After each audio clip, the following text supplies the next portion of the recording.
ప్రభునందు మాకు అత్యంత ప్రియులైన దేవుని ప్రజలందరికీ యేసుక్రీస్తు వారి శ్రేష్టమైన నామం పేరిట శుభాలు ప్రకటిస్తున్నాను. బాగున్నారా మీరంతా? Good morning. ప్రభు మీ అందరి జీవితాల్లో బలమైన కార్యాలు జరిగించాలని ప్రతిరోజు మీకోసం పట్టుదలగా ప్రార్థన చేస్తున్నాను. తమ దేవుని ఎరుగువారు బలము కలిగి గొప్ప కార్యములు చేస్తారు అని పరిశుద్ధ గ్రంథం సెలవిస్తుంది. నీవు నేను గొప్ప కార్యములు చేయునట్లుగా దేవుడు మనల్ని పిలిచాడు. మన జీవితంలో దేవుని పిలుపు చాలా గొప్పది.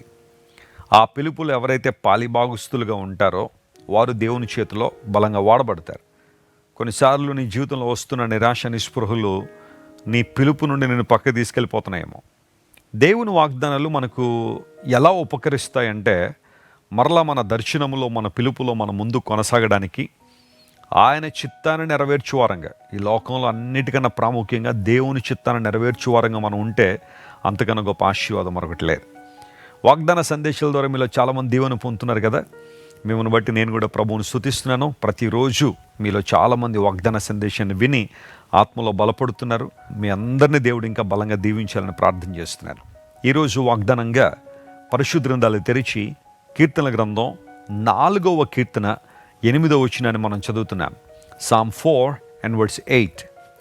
యెహోవా నెమ్మదితో పండుకొని నిద్రపోవుదును, నేను ఒంటరిగా ఉండినను నీవే నన్ను సురక్షితముగా నివసింపచేయుదువు. నేను నెమ్మదితో పండుకొని నిద్రపోవుదును. ఎంతమంది ఈ మాట చెప్పగలరు? నేను సోమరపోతుల గురించి మాట్లాడిన కొంతమంది సోమరపోతులు ఉంటారు. రోజు 12 గంటలు 14 గంటలు అలా మంచానికే అతుక్కుపోయి నిద్రపోయే వాళ్ళు ఉంటారు. వాళ్ళ గురించి నేను మాట్లాడాల. కానీ జీవితంలో కొంతమంది ఈ మాట చెప్పలేని దుస్థితిలో ఉన్నారు. పడుకుంటున్నారు కానీ నెమ్మది లేదు. నిద్ర కొనుక్కునే వాళ్ళు కూడా చాలామంది ఉన్నారు. బహుశా కొన్ని రకాలైన డ్రగ్స్ వాడేవాళ్ళు కావచ్చు, లేదా మరొక విధానంలో నిద్రను వెతికే వాళ్ళు చాలామంది ప్రపంచంలో ఉన్నారు. ఎందుకోసం అంటే జీవితంలో ఉన్న ఒత్తిడి, హృదయంలో నెమ్మది లేనందువలన, శాంతి సమాధానం లేనందువలన చాలామంది నిద్రకు కూడా దూరం అవుతున్నారు. ఏవో ఆలోచనలు, రకరకాల ఆలోచనలు, పిచ్చి పిచ్చి ఆలోచనలు అన్నీ చాలామందిని బాగా ఇబ్బంది పెట్టడం ద్వారా నిద్రపోలేని పరిస్థితిలో చాలామంది ఉన్నారు. అయితే దేవుని లేఖనం సెలవిస్తూ ఉంది.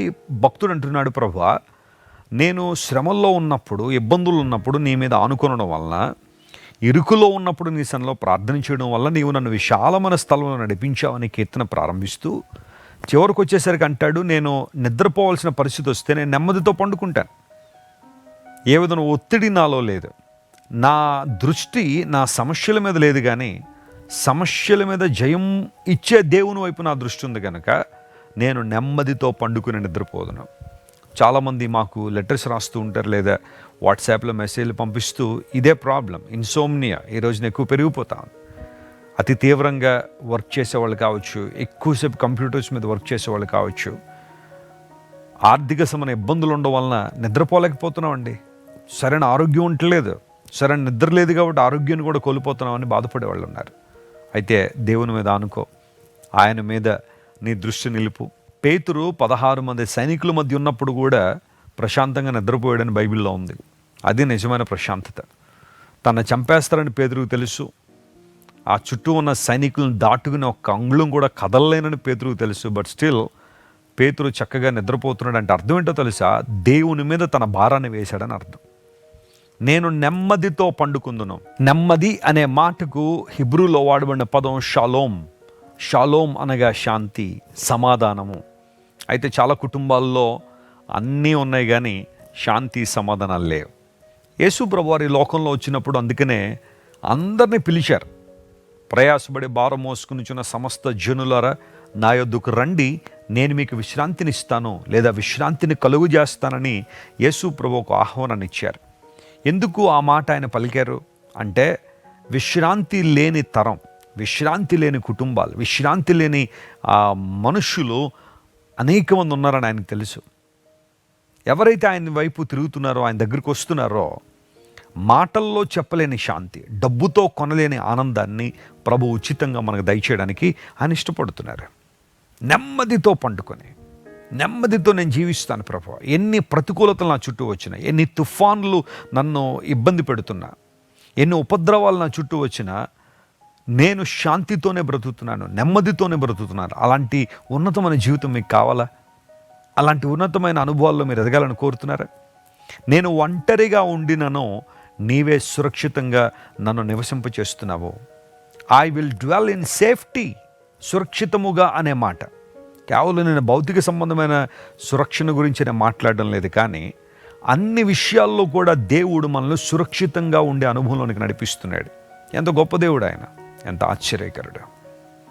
నేను ఒంటరిగా ఉన్నా సరే, ఈరోజు నీ జీవితంలో ఒంటరితనంలో ఉన్నావా? కొంతమంది ఎవ్వరూ లేని ఒంటరితనంలో ఉంటారు, కొంతమంది అందరూ ఉండి కూడా ఒంటరితనంలో ఉంటారు. అది చాలా భయంకరమైన ఒంటరితనం. అది ఎవరూ లేక ఒంటరిగా ఉండేవాళ్ళు కొంతమంది ఉన్నారు. భర్త చనిపోయో, భార్య చనిపోయో ఒంటరిగా ఉండేవాళ్ళు, పిల్లలు దూరంగా ఉండో, లేదా అసలు పిల్లలే లేకో ఒంటరిగా ఉండేవాళ్ళు కొంతమంది ఉంటారు. ఆ ఒంటరితనం వాళ్ళని క్రష్ చేసేస్తూ ఉంటుంది. అయితే కొంతమంది అందరూ ఉండి కూడా ఒంటరితనంలో ఉండేవాళ్ళు ఉంటారు. అమ్మ ఉంటుంది, నాన్న ఉంటాడు, చెల్లి ఉంటుంది, అక్క ఉంటుంది, తమ్ముడు ఉంటాడు, అన్నయ్య ఉంటాడు, అందరూ ఉంటారు. కానీ ఏదో తెలియని ఒంటరితనంలో వాళ్ళు బ్రతుకుతూ ఉంటారు. ఏదో కావాలి, ఇంకేదో కావాలన్న ఆలోచన చాలామందిలో ఉంటుంది. అయితే నేను ఒంటరిగా ఉన్నప్పుడు నీ తోడును కోరుకుంటున్నాను. నేను ఒంటరిగా ఉన్నప్పుడు నీ నీడలో నేను విశ్రమిస్తున్నాను. కాబట్టే నీవు నన్ను సురక్షితంగా నివసింపచేస్తున్నావు. దావీదు భక్తుని జీవితంలో అడుగడుగున ఎంతోమంది శత్రువులు అతను తరుముతూనే ఉన్నారు.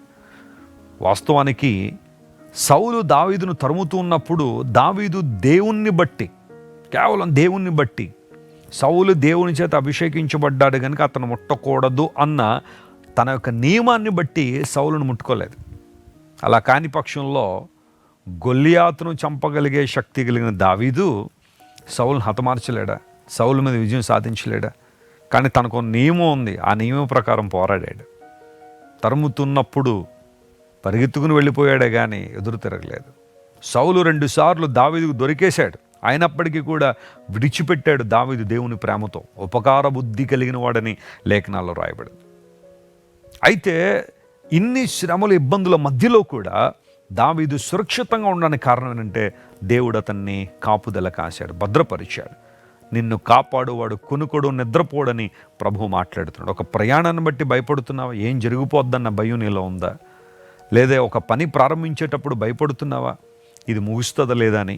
విశ్వాసంతో ప్రారంభించు, ప్రార్థనతో ఆ పనిని ప్రారంభించు, గొప్ప కార్యాలను చూస్తావు. ఈ రోజంతట్లో ఈ వాగ్దానాన్ని క్లెయిమ్ చేసుకుని ప్రభువును స్తుతించండి. ప్రభు మీ జీవితంలో ఊహించలేని మేళ్ళు, ఉపకారాలు ఆయన జరిగిస్తారు. ప్రార్థన. ప్రేమగల తండ్రి, ఇంతవరకు నువ్వు మాతో మాట్లాడిన ప్రతి మాటను బట్టి నీకు స్తోత్రాలు చెల్లిస్తున్నాను. నెమ్మదితో పండుకుని నిద్రపోతాను. నేను ఒంటరిగా ఉన్న సురక్షితంగా నా దేవుడిని నివసింపజేస్తాడని భక్తుడు చెప్పినట్టుగా మా ప్రియులు ఏదైతే నేను ఆశిస్తున్నారో ఆ గొప్ప దీవెనలు వారి మీద కుమ్మరించమని కోరుతున్నాం ప్రభువా. వారిని బలపరచండి, అన్ని విషయాల్లో ధైర్యపరచండి, అన్నిటికన్నా ప్రాముఖ్యంగా వారి హృదయాల్లో నెమ్మదిని దయచేయండి ప్రభువా. సురక్షితంగా నీలో నివసించే కృపను వారికి దయచేయండి.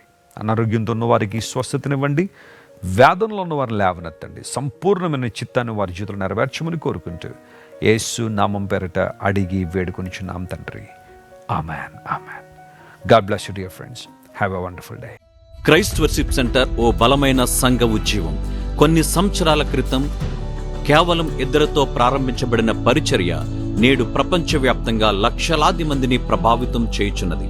రాజమండ్రి, సికింద్రాబాద్, బెంగళూరు, చెన్నై, నెల్లూరు, దుబాయ్, బెహ్రైన్, కరీంనగర్, విశాఖపట్నం, గద్వాల్, కొవ్వూరు, మలకపల్లి, శ్రీలంక, భూటాన్, అడ్డతీగల, పాలమూరు, మచిలీపట్నం, ఇందిరానగర్లతో పాటు అనేక గ్రామాల్లో క్రైస్ట్ వర్షిప్ సెంటర్ ఆరాధనలు జరుగుచున్నవి. వాక్య సంబంధమైన ఉద్యమంలో, పరిశుద్ధాత్మ సంరక్షణలో కొనసాగాలనుకునే ప్రతి ఒక్కరికి మా ప్రేమపూర్వక ఆహ్వానాన్ని అందిస్తున్నాము. రండి, ఆత్మతో సత్యముతో ప్రభువైన యేసుక్రీస్తును ఆరాధిద్దాం. మీరు ఇంతవరకు విన్న దైవ సందేశం మరియు దేవుని సేవకులు చేసిన ప్రార్థన మీకు ఆశీర్వాదకరముగా ఉన్నదని విశ్వసించుచున్నాము. ఈ సందేశాన్ని మీ స్నేహితులకు, బంధువులకు షేర్ చేయండి. మీకు ఏదైనా ప్రార్థన అవసరత ఉన్నచో మా ఫోన్ నంబర్లకు కాల్ చేయండి. దేవుడు మిమ్మల్ని ప్రేరేపిస్తే విశ్వాసంతో సాగుచున్న ఈ పరిచర్యను ప్రోత్సహించండి. మరిన్ని వర్తమానాలు, పాటలు వినుటకు జాన్ వెస్లీ మినిస్ట్రీస్ అను మా యూట్యూబ్ ఛానల్ను సబ్స్క్రైబ్ చేసుకొనండి. ప్రభువైన యేసుక్రీస్తు కృప మీకు తోడైండును గాక.